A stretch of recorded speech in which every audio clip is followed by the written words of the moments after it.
Então, hoje a gente vai falar sobre a enterotomia em cães e gatos, tá? Que é muito importante o seu conhecimento na medicina veterinária.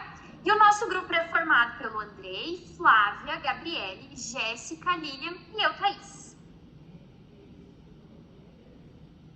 O objetivo desse trabalho é que a gente consiga apresentar todos os cuidados que são necessários para o paciente no período de pré-operatório, transoperatório e pós-cirúrgico, que aí esse paciente vai realizar durante o procedimento cirúrgico de enterotomia. A enterotomia nada mais é do que a abertura e fechamento cirúrgico do intestino. E aí ele pode ter algumas variações de nomenclatura de acordo com a porção em que a gente está realizando essa incisão. Por exemplo, pode se chamar duodenotomia se a incisão for na região do duodeno, jejunotomia se a incisão for na região do jejum e iliotomia se a incisão for na região do ilho. É importante a gente ressaltar que a enterotomia ela é uma cirurgia considerada limpa contaminada. Sendo assim, a gente vai ter que fazer o uso de antibiótico profilático. Ela é considerada limpa contaminada porque quando a gente faz a incisão, a gente está abrindo um órgão visceral e dentro dele, lá dentro do intestino, a gente tem a microbiota intestinal. E se houver aí um derramamento ou uma contaminação, a gente tem essa proliferação acontecendo. E ela vai ser considerada contaminada quando a gente tiver o extravasamento do conteúdo, se for em pouca quantidade. Ou suja quando a gente tiver um extravasamento de maior quantidade do conteúdo intestinal na cavidade abdominal. Mas em todos os casos, a gente vai utilizar o antibiótico profilático 30 minutos antes de cirurgia e a cada 2 horas, se necessário, dependendo do período cirúrgico. Indicações. A enterotomia, as indicações mais comuns são para obstrução por corpos estranhos, então para a gente remover esses corpos estranhos, fecaloma, que são fezes endurecidas, principalmente naqueles casos em que você não conseguiu resolver por outra alternativa, como por um enema, e biópsia, que é, por exemplo, uma retirada de uma porção da mucosa do intestino para avaliar ali se tem uma neoplasia, né, um tumor, alguma coisa assim. Os sinais clínicos que o animal geralmente apresenta é apatia, então ele vai ficar mais prostrado, anorexia, então ele não vai querer se alimentar, emes, então ele vai ter ânsia de vômito ou ele vai vomitar mesmo, e aí eles podem apresentar também dificuldade na evacuação ou não conseguir evacuar.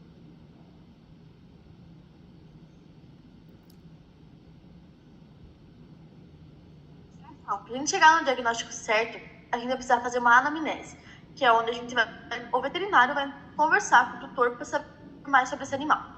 A gente vai ter que fazer alguns exames clínicos para ter certeza ou se não tem nada a mais que isso, e alguns exames complementares, que são o hemograma, radiografia, ultrassonografia e até uma endoscopia no animal.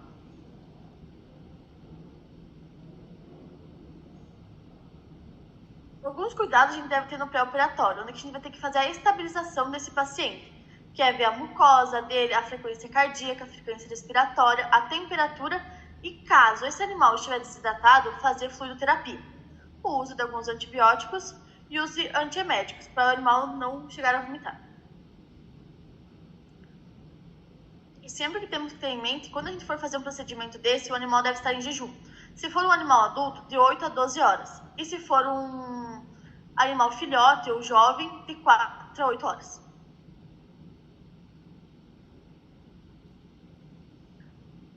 Os cuidados transoperatórios são o preparo da área cirúrgica, com a tricotomia, com o posicionamento do animal em decúbito dorsal, após a indução anestésica e a asepsia do abdominal e a colocação dos panos cirúrgicos. A técnica de eleição é a celiotomia ventral mediana. Ela permite avaliar a viabilidade do tecido, a vitalidade, a cor e o local de obstrução.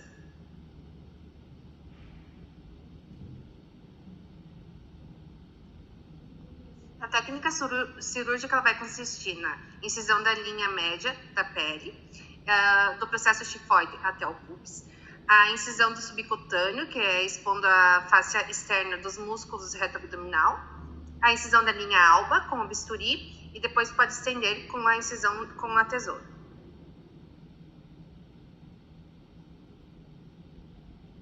Então, é buscada a porção maior do intestino, né, a porção afetada, feita a esterilização e o isolamento dessa porção, juntamente com compressas frias, com compressas cirúrgicas, para que não haja o extravasamento desse conteúdo para a cavidade.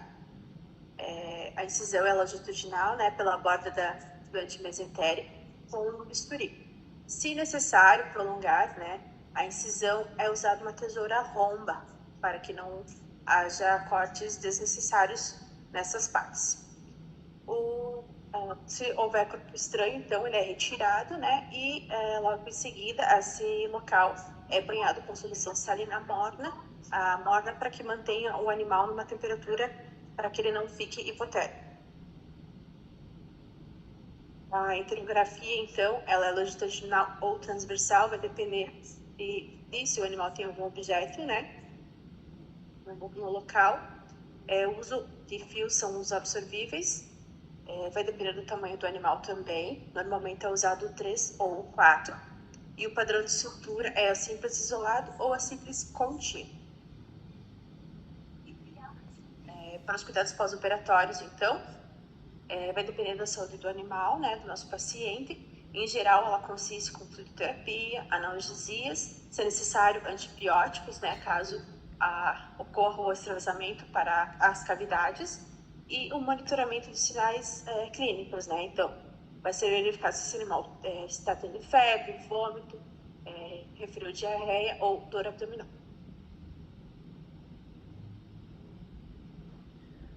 Também, então, nos cuidados pós-operatórios, devem ser realizados exames físicos 2 vezes ao dia. São eles o TPC, coloração de mucosa, temperatura, verificação, né? Frequência cardíaca e frequência respiratória. Também deve ser monitorado os sinais clínicos de peritonite, decúbito de motilidade intestinal. Deve-se observar a antibiótico terapia e a oferta de água, que é de 8 a 12 horas após a cirurgia. E também no pós, deve-se usar o colar elisabetano, alimentação 12 a 24 horas após o procedimento cirúrgico, pastoso e a nutrição parenteral.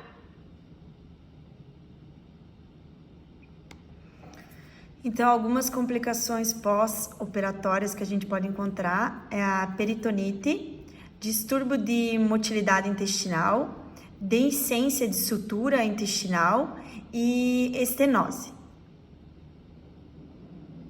Então, entendemos aí, fazendo esse trabalho, que a enterotomia é um procedimento cirúrgico muito comum aí na rotina clínica do médico veterinário de pequenos animais. Sendo assim, então, é de suma importância fazer o diagnóstico precoce, bem como o conhecimento das técnicas adequadas para a realização do procedimento. Isso vai impactar diretamente num melhor prognóstico aí do nosso paciente. Aqui estão algumas das referências que utilizamos para fazer esse trabalho e muito obrigada.